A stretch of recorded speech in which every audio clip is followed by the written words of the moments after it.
कोर्टामध्ये हजर केलं होतं आणि नंतर रिमांड रिपोर्टमध्ये त्यांनी पुन्हा पोलीस कस्टडी रिमांड मागण्याबद्दलची कोर्टाला विनंती केली होती आणि त्याकरता काही कारणं त्यांनी दिली होती. तर ती कारणं ही अगोदरच्या रिमांड रिपोर्टमध्ये असलेल्या कारणासारखीच होती. पण त्यांचं असं म्हणणं होतं की 1-2 दिवस बँकेला NDCC बँकेला सुट्टी असल्यामुळं काही रेकॉर्ड त्यांना तिथून उपलब्ध होऊ शकलं नाही.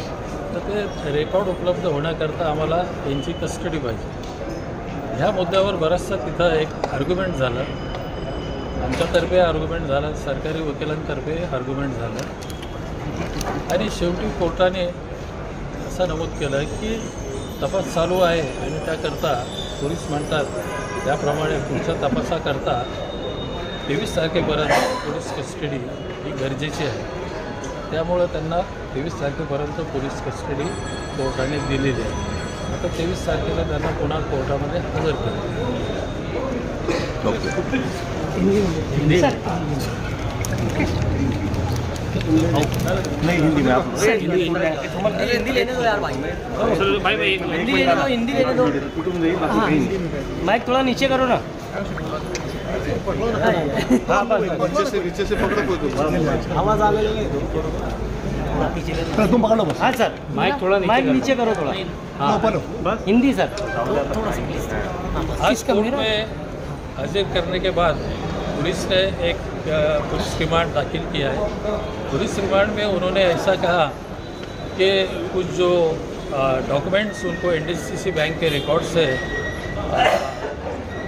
लेनी चाहिए थी, यानी सीज करने चाहिए थी, जब्त करने चाहिए थी, वो कुछ हो नहीं सका क्योंकि 2 दिन बैंक को छुट्टी थी और वो इसलिए इनकी आरोपी की पुलिस कस्टडी की रिमांड हमको चाहिए. उन्होंने 5 दिन की पुलिस कस्टडी की रिमांड की मांग की थी, लेकिन कोर्ट ने हमारा आर्गुमेंट और सरकारी वकील का आर्गुमेंट और दोनों का ख्याल रखते हुए उनको 23 तारीख तक पुलिस कस्टडी रिमांड ये बढ़ा के दिया है.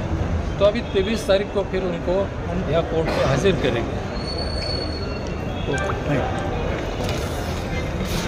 पुलिस कस्टडी का ऑर्डर कोर्ट ने किया था, फिजिकल कस्टडी का. आज उनको फिर से कोर्ट के सामने अद्वैत हीरे को कोर्ट के सामने पेश किया गया और आज 4 दिन की पुलिस कस्टडी की हमने मांग की थी. 4 दिन की पुलिस कस्टडी बढ़ाने की मांग का हमारा जो रीज़न था, हमने जो रीज़न दिया था कि हमारा कहना था कि नॉन एग्रीकल्चर लोन ये जो सैंक्शन होता है इसके लिए कार्यकारी चीफ अधिकारी वो मैनेजर इनकी भी सिफारिश लगती है और उसके एंट्रीज ये प्रोसीडिंग बुक में लिए जाते हैं. तो हमको प्रोसीडिंग बुक अभी जमा करना है, जब्त करना है. उसी तरह से कार्यकारी चीफ अधिकारी वो मैनेजर इनके भी जॉब लेना है और अद्वैत और ये मुख्य कार्यकारी अधिकारी और मैनेजर इनके सामने हमने इनको क्रॉस वेरिफिकेशन करना है. इसलिए 4 दिन की पुलिस कस्टडी बढ़ाने की हमने मांग की थी. कोर्ट ने हमारी दलील मानते हुए अद्वैत हीरे को और 23 तारीख तक किसी और पुलिस कस्टडी में रखने का आदेश आज किया है, पारित किया है.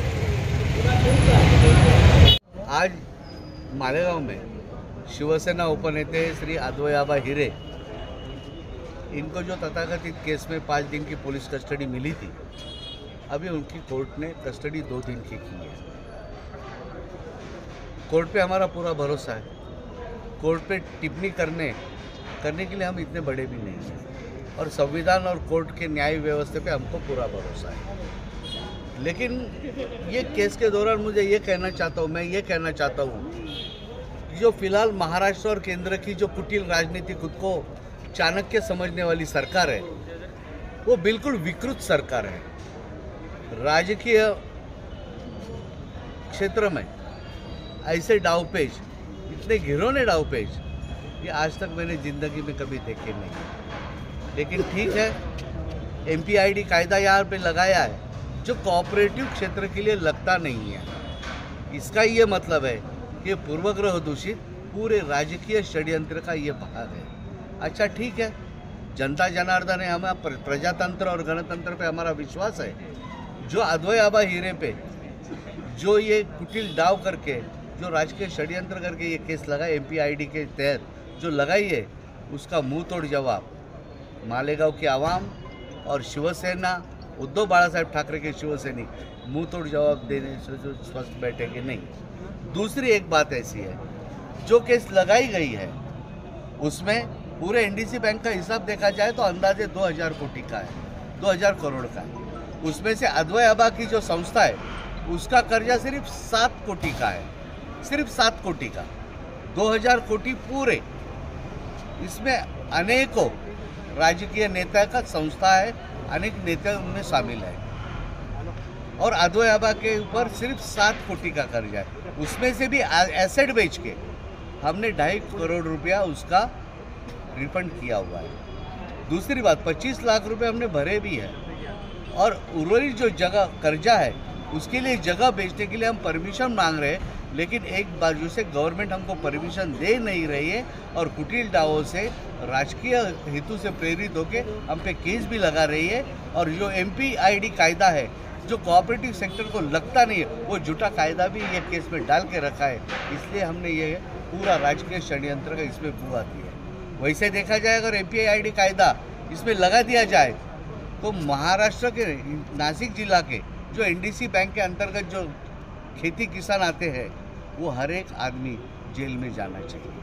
और हमारी यही विनंती है यहाँ पे मालेगांव की आवाम और शिवसेना उद्धव बाळासाहेब ठाकरे की शिवसैनिक इसको आने वाले चुनाव में, क्योंकि हम प्रजातंत्र में मानते हैं, गणतंत्र में मानते हैं, इसका मुंह तोड़ जवाब हम ये लोगों के कुटिल डाव को दे के ही रहेंगे और इसका न्याय मिला के रहेंगे। अच्छा, ये मामला करीब करीब 2013 का बताया जा रहा है।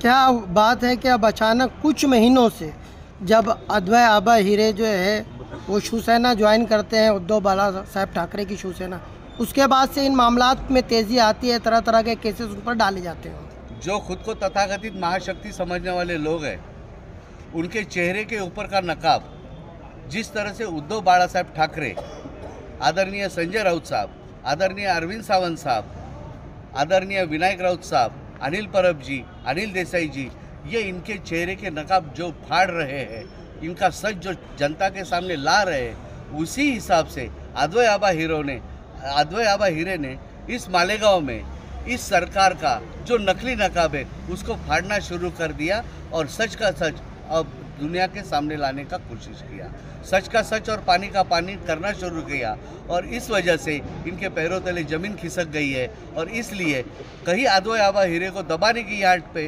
राजकीय साजिश करके उन पे जो MPID कायदा लागू होता नहीं है वो केसेस जारी करके उनको पुलिस का दबाव लाके उनको खच्ची करने का यहाँ पे षड्यंत्र बड़ा रचा जा रहा है। क्या ऐसा नहीं लगता कि एक ही परिवार के ऊपर जो है कई तरह के जो है आरोप लगाए जा रहे हैं, चाहे फिर वो पुष्पाताई हीरे के ऊपर केसेस दर्ज करवाने हों, चाहे अद्वैय आबा हीरे के ऊपर हो, या MSG कॉलेज के प्रकरण को एक अलग रूप दे करके जो है उसको बढ़ावा देना, ऐसा लगता नहीं कि एक ही परिवार के ऊपर जो है बहुत ज़्यादा गंभीर आरोप लगाकर उनको जो है उनके चेहरे को बिगाड़ा जा रहा है? मैं वही कह रहा हूँ, जो खुद को तथाकथित महाशक्ति समझने वाली जो सरकार है और जिनके जो कारनामे हैं और उनकी जो नीयत है वो इसी प्रकार की रही है, जिनका स्वातंत्र से कुछ लेना देना नहीं था, स्वातंत्र के संग्राम में जिन्होंने अपनी खुद की कुर्बानी नहीं दी है, और उसके अलग ढंग से सोचा जाए तो हीरे कुटुंब ने, जो मालेगांव में स्थित हीरे कुटुंब है, उन्होंने पूरी जिंदगी पीढ़ियों के पीढ़ियाँ, अपने 4 पीढ़ियाँ आम जनता के लिए स्वातंत्र से लेके तो आज तक अपने खुद का हेतु सुख समाधान को छेद देते हुए आवाम का हित साधा है। उन्हीं को बदनाम करने की कोशिश ये तथाकथित महाशक्ति की है। लेकिन एक है, हम शिवसेना उद्धव बाळासाहेब ठाकरे की शिवसैनिक और मालेगांव की आवाम इस चीज़ को बिल्कुल बर्दाश्त करेगी नहीं। इस चीज़ को धिक्कार करके ये तथाकथित खुद को महाशक्ति और चाणक्य नीति समझने वाले को मुंह तोड़ जवाब आने वाले चुनाव में उनको गाड़ के रहने की सुविधा देने वाली है। डायमंड कारपेट, हमारे वहाँ कारपेट, दराज, पायदान होलसेल रेट में दिया जाता है। हमारा पता याद रखें, मुस्तफ़ा वंगार बाज़ार, डायमंड कारपेट, मालेगांव।